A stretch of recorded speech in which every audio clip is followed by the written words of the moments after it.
Hello मेरे प्यारे दोस्तों, आप सभी का स्वागत है आज के इस नए वीडियो में।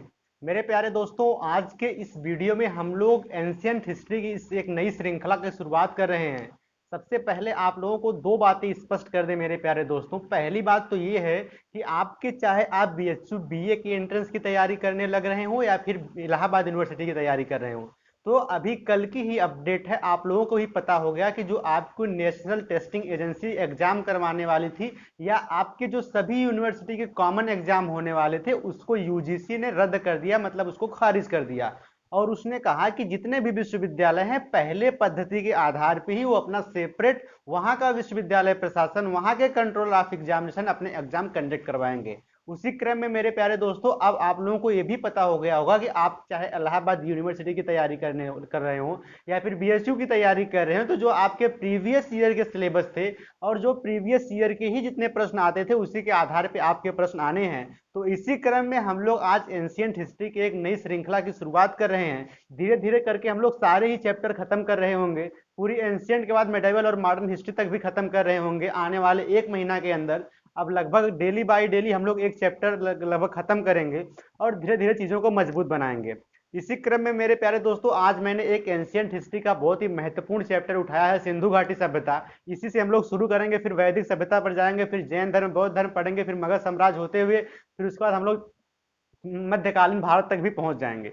मेरे प्यारे दोस्तों, आपको सबसे पहले दो तीन चीजें और स्पष्ट कर दूं कि आपके हिस्ट्री का जो वेटेज है, अगर आप इलाहाबाद यूनिवर्सिटी की तैयारी कर रहे हो मेरे प्यारे दोस्तों, तो आपके हिस्ट्री से जो इतिहास से प्रश्न आते हैं, इतिहास से 25 प्रश्न आते हैं। इतिहास से 25 प्रश्न आते हैं और उसके बाद एक और सेक्शन होता है जनरल अवेयरनेस का, उसमें भी हिस्ट्री से लगभग 5 क्वेश्चन आ जाते हैं। मतलब अगर आप इलाहाबाद यूनिवर्सिटी की तैयारी कर रहे हैं तो आपके 150 में से लगभग 30 क्वेश्चन हिस्ट्री के आने होते हैं। वहीं अगर आप बीएचयू की तैयारी कर रहे हैं तो लगभग 3 से 4 प्रश्न हिस्ट्री से आता है, जिसमें से ये ऐसा चैप्टर है सिंधु घाटी की सभ्यता, उसमें से एक प्रश्न किसी भी सेट में आप पिछले 10 साल के पेपर उठा लीजिए, किसी कोई ऐसा सेट नहीं होगा जिसमें सिंधु घाटी की सभ्यता से प्रश्न ना हो। तो बहुत ही महत्वपूर्ण चैप्टर है। हम लोग दो दो वीडियो में इसको पूरा खत्म कर लेंगे। आज इसके कुछ बेसिक चीजों को सीखेंगे और आने वाले कल के वीडियो में हम लोग इसमें और बहुत सारी महत्वपूर्ण चीजों पर चर्चा करेंगे और इस पे ऑब्जेक्टिव को कवर करेंगे। तो चलिए मेरे प्यारे दोस्तों, शुरू करते हैं। अब यहाँ से वीडियो मूलतः शुरू होती है। सारी इंफॉर्मेशन और सारी डाउट भी हमने आपके शुरुआत में क्लियर कर दिए। मेरे प्यारे दोस्तों, सिंधु घाटी सभ्यता के हमने 3-4 सेक्शन में डिवाइड कर लिया है। सबसे पहली समस्या जो आती है इसकी खोज के संबंध में कि इसकी खोज कब हुई, और उसके बाद दूसरा सेक्शन इसका काल क्या है, मतलब कब से कब तक ये सभ्यता रही होगी। और उसके बाद नामाकरण, इसका नाम सिंधु घाटी की सभ्यता, हड़प्पा की सभ्यता, हड़प्पा सरस्वती की सभ्यता के नाम से भी किसी किसी बुक में बनता है, इसका क्या मामला है इसको देखेंगे। और उसके बाद इसकी क्या विशेषताएं सिंधु घाटी सभ्यता की, इसके बारे में चर्चा करेंगे। मेरे प्यारे दोस्तों, आइए शुरू करते हैं। सबसे पहली बात शुरू करते हैं किसी खोज के संबंध में। देखिए, इसके खोज के संबंध में आपको एक बात बहुत ही महत्वपूर्ण से समझ लेना इतिहास के क्रम में, कि इतिहास में आपको 3 वर्ड लिखे आएंगे। सबसे पहले आप कहीं कहीं पर पढ़ेंगे प्राग ऐतिहासिक काल, प्राग ऐतिहासिक काल। और दूसरा आप लोग पढ़ेंगे आद्य ऐतिहासिक काल, जिसे इंग्लिश में प्रोटो हिस्टोरिक काल कहते हैं, प्रोटो हिस्टोरिक पीरियड कहते हैं, आद्य ऐतिहासिक काल। और तीसरा आप लोग मेरे प्यारे दोस्तों पढ़ते हैं ऐतिहासिक या इतिहास, या इतिहास सबसे सही, इतिहास। ये 3 वर्ड मेरे प्यारे दोस्तों आपको पूरे एंशियंट हिस्ट्री में देखने को मिलेंगे। तीनों का मतलब क्या है हम लोग सेपरेट समझ लेते हैं, बस 2 मिनट लगेगा। देखिए, प्राग ऐतिहासिक काल का मतलब ऐसी सभ्यता जिसमें हमें उसमें कोई साक्ष्य प्रमाण ही नहीं मिले हों, कोई मतलब लिखित प्रमाण ना मिले हों। जैसे आप लोग पाषाण युगीन सभ्यता पढ़ते हैं। और दूसरा है आद्य ऐतिहासिक काल या प्रोटो हिस्टोरिक पीरियड में उसको रखा जाता है जिसमें लिखित साक्ष्य तो मिले लेकिन हम लोग उसको पढ़ नहीं पाए। और उसी क्रम में आती है आपकी सिंधु घाटी की सभ्यता। और ऐतिहासिक का मतलब जिसमें हमें लिखित स्रोत प्राप्त है और उसको हमने पढ़ भी लिया। ऐसे में आप लोग मध्यकालीन और आधुनिक भारत का इतिहास पढ़ते हैं। तो प्राग ऐतिहासिक काल का मतलब जहां पे साक्ष्य मिले हैं, साक्ष्य लिखित साक्ष्य नहीं मिले हैं। आद्य ऐतिहासिक काल का मतलब लिखित साक्ष्य मिले हैं लेकिन पढ़ा नहीं जा सका है। और इतिहास का मतलब लिखित साक्ष्य मिले हैं और उसको पढ़ा भी जा सका है। तीनों कंसेप्ट दिमाग में रख लीजिएगा, बार बार ये वर्ड यूज होते रहेंगे। और उसके बाद अब शुरू करते हैं दोस्तों खोज के संबंध में। तो हमने बताया आपको कि आद्ययुगीन सभ्यता है, मतलब इसमें लिखित साक्ष्य मिले हैं लेकिन पढ़ा नहीं जा सका, तो इसमें अनुमान लगाए गए हैं बहुत सारी चीजें। सबसे पहले खोज के संबंध में देखते हैं, एक बहुत ही महत्वपूर्ण नाम आता है चार्ल्स मैसन करके। ये ब्रिटिश के थे और ब्रिटिश से जब भारत के दौरे पर आए थे पाकिस्तान में, तो इन्होंने इस सभ्यता के बारे में एक इन्होंने पत्रिका प्रकाशित की, नैरेटिव ऑफ जर्नी। 1826 ईस्वी में नैरेटिव ऑफ जर्नी ये पत्रिका कभी कभी पूछ लेता है, लेकिन आपको एक क्रम बस याद रखना, ये ज्यादा महत्वपूर्ण है नहीं उतना। लेकिन 1826 ईस्वी में चार्ल्स मैसन की ने आया, मतलब ये ब्रिटिश के थे और पाकिस्तान के दौरे पर आए थे, तो इन्होंने ये चीज देखी थी, लेकिन इन्होंने ये प्रकाशित की नैरेटिव ऑफ जर्नी में, लेकिन इसका कोई विशेष योगदान नहीं है, लेकिन शुरुआत इन्होंने यहीं से कर दी। इसके बाद एक बहुत ही महत्वपूर्ण दो नाम मिलते हैं, बर्टन बंधु, ये दो भाई थे। इन्होंने लाहौर से और कराची और लाहौर के बीच रेलवे का काम चल रहा था, तो रेलवे की पटरी को बिछाने के लिए ईंट की जरूरत थी। तो इन लोगों ने देखा कि यहाँ से जब ये काम चला था, बगल में ईंटों के बहुत सारे भंडार थे, वहां से इन्होंने ईंट को उठाया और उसको यूज कर लिया, लेकिन इसके बारे में और कोई स्पष्ट जानकारी कि यहाँ पे कोई सभ्यता रही होगी इसके बारे में कोई जानकारी नहीं है। तो आप बर्टन बंधु को भी याद में दिमाग में रख सकते हैं। उसके बाद एक नाम आता है अलेक्जेंडर कनिंघम का, 1856 ईस्वी में। इनका भी बहुत योगदान नहीं रहा, लेकिन उसके बाद का जो नाम है सर जॉन मार्शल का, ये बहुत ही महत्वपूर्ण हो जाता है क्योंकि स्पष्ट जानकारी यहीं से मिलती है। सर जॉन मार्शल मेरे प्यारे दोस्तों उस समय पुरातात्विक विज्ञान के हेड थे, मतलब जो मतलब पुरानी चीजों की खोज करते हैं उसके हेड थे, पुरातात्विक विभाग के हेड थे। और उन्हीं के नेतृत्व में दो भारतीय, सर दयाराम साहनी और राखल दास बनर्जी ने इस सभ्यता की खोज की। दयाराम साहनी ने मेरे प्यारे दोस्तों 1921 ईस्वी में हड़प्पा की खोज की और राखल दास बनर्जी ने मोहनजोदड़ो को खोज की। बहुत महत्वपूर्ण है, सर जॉन मार्शल के नेतृत्व, मतलब ये पुरातात्विक विभाग के हेड थे, और उन्हीं के नेतृत्व में दयाराम साहनी ने 1921 में मेरे प्यारे दोस्तों हड़प्पा की खोज की, जिसी के नाम पे इसका नाम हड़प्पा सभ्यता भी पड़ा। और राखल दास बनर्जी ने मेरे प्यारे दोस्तों मोहनजोदड़ो की खोज की, मोहनजोदड़ो की। ठीक है, तो मेरे प्यारे दोस्तों ये आपके खोज के संबंध में हमने देखा कि कैसे चार्ल्स मैसन से लेकर सर जॉन मार्शल के नेतृत्व में राय बहादुर दयाराम साहनी ने हड़प्पा की खोज की 1921 में, और इसी के नाम पे इसका नाम हड़प्पा सभ्यता भी पड़ा है। और इसके बाद क्या नाम से राखल दास बनर्जी ने मोहनजोदड़ो की खोज की। तो आपको पता चल गया हो कि भारत की सभ्यता का नाम हड़प्पा सभ्यता क्यों पड़ा, और राखल दास बनर्जी ने मोहनजोदड़ो की खोज की। सन 1921 में राय बहादुर दयाराम साहनी जी ने जब हड़प्पा की खोज की, सबसे पहला स्थल खोजा, इसीलिए इस स्थल के नाम पे इसको हड़प्पा सभ्यता के भी नाम से जाना जाता है, जिसकी चर्चा हम लोग इसमें भी करेंगे। अब आते हैं काल के बारे में। मेरे दोस्तों जैसे हमने आपको बताया कि ये आद्य ऐतिहासिक सभ्यता है, यानी कि प्रोटो हिस्टोरिक सभ्यता है, इसलिए इसके काल के संबंध में भी विवादों से घिरा है। बहुत सारी बुक में अलग अलग आता है। देखिए सबसे पहले दो ही डेट हम लोग याद रखना है, बहुत सारी डेट याद रखना नहीं है। सबसे पहले सर जॉन मार्शल, जो आप लोगों ने यही पढ़ा था, जो उसमें पुरातात्विक विज्ञान के हेड थे, उन्होंने बताया कि 3200 ईसा पूर्व से लेकर 2750 ईसा पूर्व तक। लेकिन इसको गलत साबित कर दिया गया मेरे प्यारे दोस्तों। सबसे मान्य है कार्बन 14, मतलब रेडियो एक्टिव तत्व होता है, जिसके आधार पर किसी भी मतलब जीवाश्म से उसकी आयु का पता लगाया जाता है। आप लोगों ने साइंस में हम लोग पढ़े हैं, केमिस्ट्री में। इसके अलावा इस डेटिंग, कार्बन डेटिंग के आधार पर मेरे प्यारे 2300 बीसी से लेकर 2300 ईसा पूर्व से लेकर 1750 ईसा पूर्व तक की इसकी जो समय सीमा है, ये एनसीईआरटी में भी लिखा हुआ है। यही कार्बन 14 के आधार पर यही सर्वमान्य तिथि भी है, 2300 से लेकर 1750 ईस्वी तक, या कहीं कहीं पर 2400 से लेकर 1750 ईस्वी तक लिखा मिल जाएगा आपको। तो उसके लिए भी नहीं घबराना है। हमने दो चीजें कवर की, इसकी खोज के संबंध में और इसकी समय के संबंध में। खोज के संबंध में हमने आप लोगों ने होता कि चार्ल्स मैसन से लेकर बर्टन बंधु, फिर अलेक्जेंडर कनिंघम, और उसके बाद फिर लास्ट में आपके आते हैं सर जॉन मार्शल के नेतृत्व में राय बहादुर दयाराम साहनी 1921 ईस्वी में हड़प्पा, और दयाराम साहनी हड़प्पा की, और उसके बाद राखल दास बनर्जी मोहनजोदड़ो की खोज की। इतनी चीज आपके दिमाग में आ गई। और हमने ये काल के संबंध में 2300 से लेकर 1750 ईस्वी, जो कार्बन डेटिंग के आधार पर सर्वमान्य तिथि है। अब उसके बाद नामकरण के बाद में आता है कि इसका और क्या क्या नाम है। जैसे आप लोग जानते हैं इसका दो नाम बहुत ही प्रचलित है, एक पहला नाम है सिंधु घाटी की सभ्यता और दूसरा नाम है हड़प्पा सभ्यता। ये नाम आखिर क्यों पड़े, हड़प्पा सभ्यता और सिंधु घाटी सभ्यता, इनका नाम कैसे पड़ा? मेरे प्यारे दोस्तों हमने आपको पहले ही बताया कि 1921 ईस्वी में सर जॉन मार्शल के नेतृत्व में राय बहादुर दयाराम साहनी ने हड़प्पा स्थल की खोज की। हड़प्पा स्थल की खोज की और उसी के नाम पर पहला स्थल खोजा गया, तो इसी के नाम पर इसका नाम हड़प्पा सभ्यता रख दिया गया। दूसरा नाम इसका नाम सिंधु घाटी की सभ्यता क्यों पड़ा, क्योंकि मेरे प्यारे दोस्तों अगर आप लोग इसका विस्तार पढ़ेंगे अभी तो आप लोग देखेंगे कि यहां से एक नदी निकलती है। अगर आप लोग भारत का मैप देखेंगे,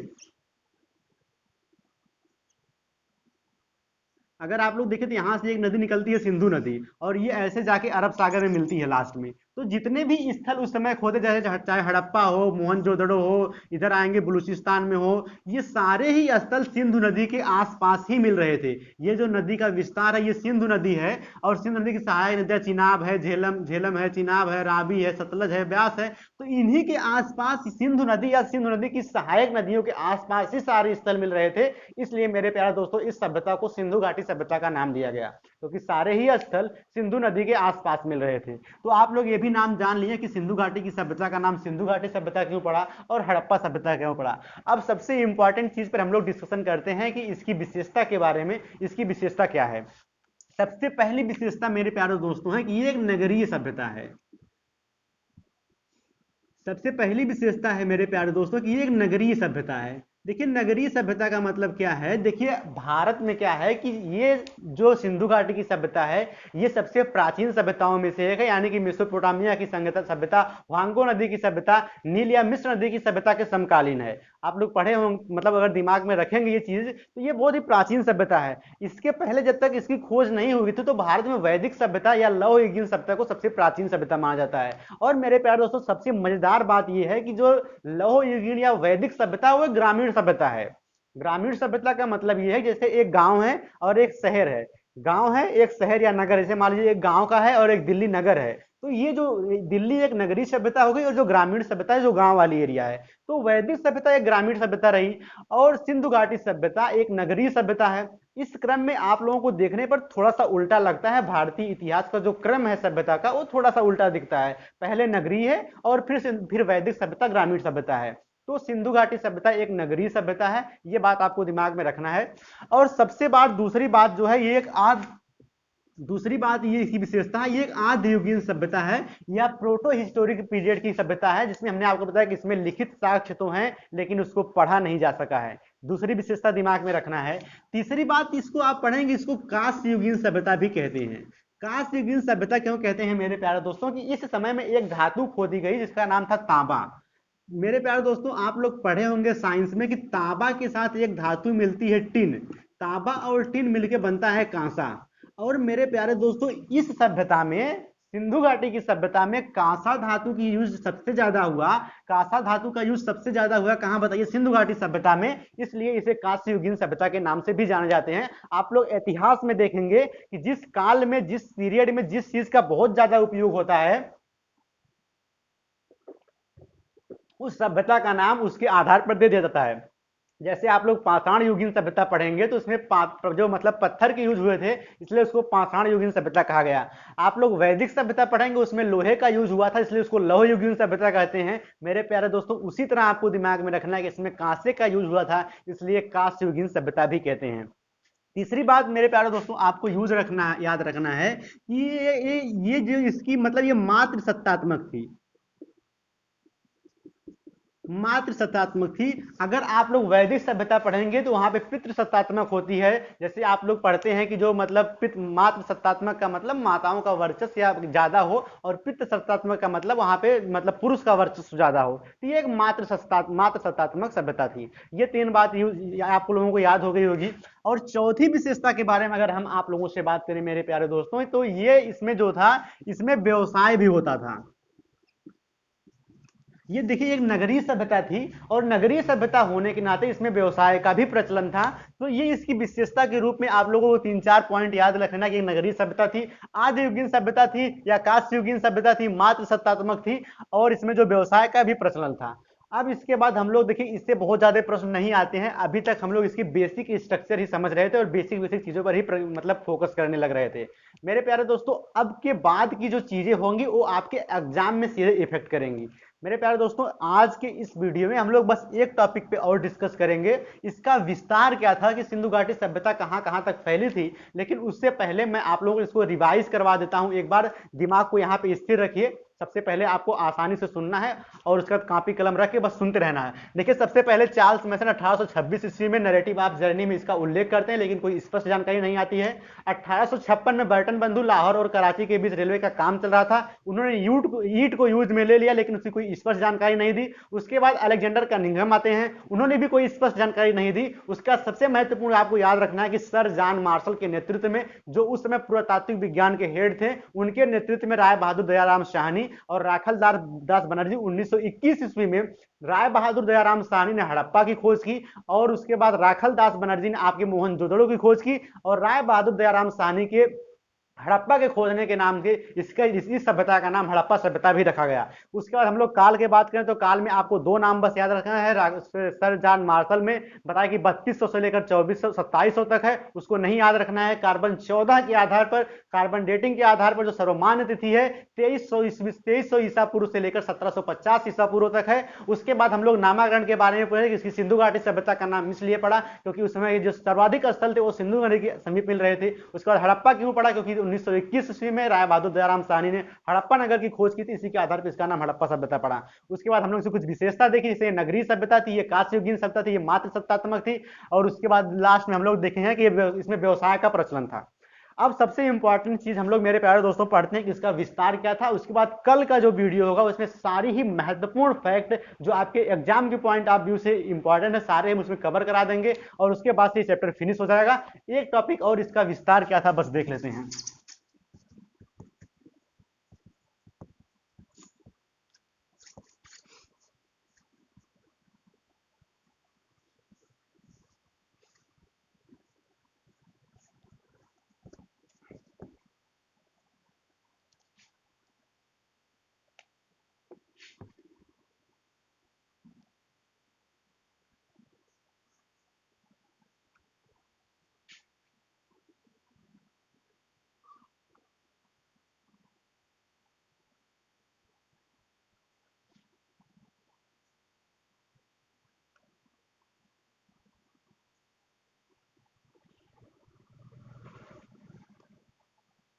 देखिए मैप पे बहुत ज्यादा मत जाइएगा, लेकिन हमारा उद्देश्य आपको बस दिखाना है कि कौन सा स्थल कहाँ पे मिला था।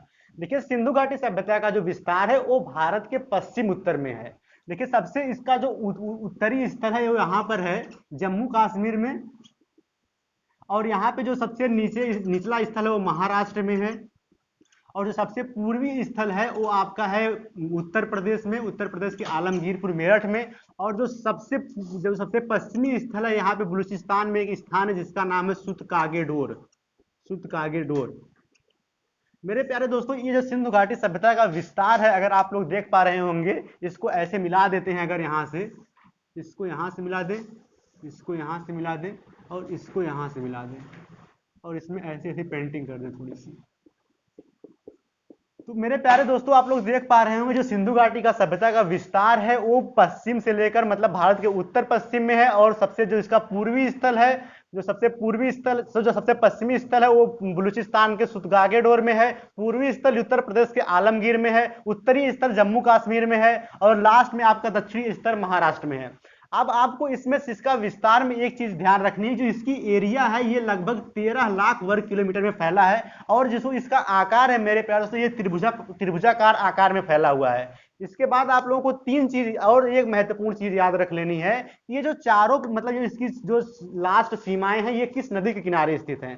सबसे पहले आपको याद रखना है जो मेरे प्यारे दोस्तों जो है जम्मू जो मतलब सबसे उत्तरी स्थल है जम्मू कश्मीर में चेनाब नदी के किनारे स्थित है, जो सिंधु की एक सहायक नदी है चेनाब। सबसे जो दक्षिणी स्थल है महाराष्ट्र में ये गोदावरी नदी के किनारे स्थित है। ये नदी का बहुत ही महत्वपूर्ण रोल है मेरे प्यारे दोस्तों, सीधे प्रश्न पूछ ले जाते हैं तो आपको बहुत दिमाग में रखना है। और जो सुतकागेडोर ये बलूचिस्तान में एक स्थल है, ये दास्त नदी के किनारे स्थित है, दास्त नदी है एक। और ये जो सबसे पूर्वी स्थल है ये आपका हिंडन नदी के किनारे मेरठ जिले में पड़ता है आलमगीरपुर में। तो हमने आपको मतलब एक ओवरव्यू दिया है कि इसका विस्तार कहाँ कहाँ पे है। इसके अगले वीडियो हम लोग बहुत डिटेल में पढ़ेंगे कि कौन सा स्थल कहाँ पे है, कहाँ पे मोहनजोदड़ो है, कहाँ पे हड़प्पा है, कहाँ पे धौलावीरा है, कहाँ पे कालीबंगा है, कहाँ पे बनवाली है, कहाँ पे राखीगढ़ी है, कहाँ पे आपका जो है कि मुंडी का आंख है, ये सारे ही स्थल हम आप लोगों को कल को याद करा रहे होंगे। और उसके साथ ही साथ जो इसके बहुत इंपॉर्टेंट फैक्ट बनते हैं कि कौन सा स्थल में कौन सी चीजें प्राप्त हुई गई, जहां से सबसे ज्यादा प्रश्न पूछे जाते हैं, ये सारी ही चीजें हम लोग कल डिस्कस कर रहे होंगे और इस चैप्टर को एक बेहतरीन अप्रोच के साथ खत्म कर रहे होंगे। आपको बस एक बेसिक स्ट्रक्चर के रूप में इसमें 13 लाख वर्ग किलोमीटर में फैला हुआ है। इसका जो मतलब सीमा विस्तार है वो सबसे पश्चिमी स्थल जो है सुतकागे डोर दास नदी किनारे बलूचिस्तान में है। जो पूर्वी स्थल है वो हिंडन नदी किनारे है। जो उत्तरी स्थल है वो जम्मू कश्मीर में चिनाब नदी के किनारे है। और जो दक्षिणी स्थल है वो महाराष्ट्र में गोदावरी नदी के किनारे है। बस इतनी सी बातें आपको दिमाग में रखनी है। इसके बाद के जितने भी महत्वपूर्ण स्थल हैं, उस महत्वपूर्ण स्थल से जितनी भी चीजें खोजी गई हैं, ये सारी ही चीजें हम लोग कल डिस्कस कर रहे होंगे और परफेक्ट अप्रोच के साथ इस चैप्टर को फिनिश कर रहे होंगे। मेरे प्यारे दोस्तों, अगर आपको मेरी मेहनत पसंद आई हो और थोड़ा सा भी फायदा हुआ हो तो वीडियो को लाइक जरूर कीजिएगा और दोस्तों के साथ शेयर भी जरूर कीजिएगा। बहुत बहुत धन्यवाद आप लोगों का। मेहनत करते रहिए, पूरी जिम्मेदारी हम लिए हैं आपको सारा ही सिलेबस खत्म कराने की। पूरी ताकत लगाएंगे अपना कि आपको एक मतलब बेहतरीन अप्रोच के साथ पढ़ाई जाए चीजें और आपको समझ में आए। और उसके साथ आप लोग मेन कैंपस में अच्छे सब्जेक्ट के साथ और हॉस्टल के साथ आपका एडमिशन होता है। बहुत बहुत धन्यवाद।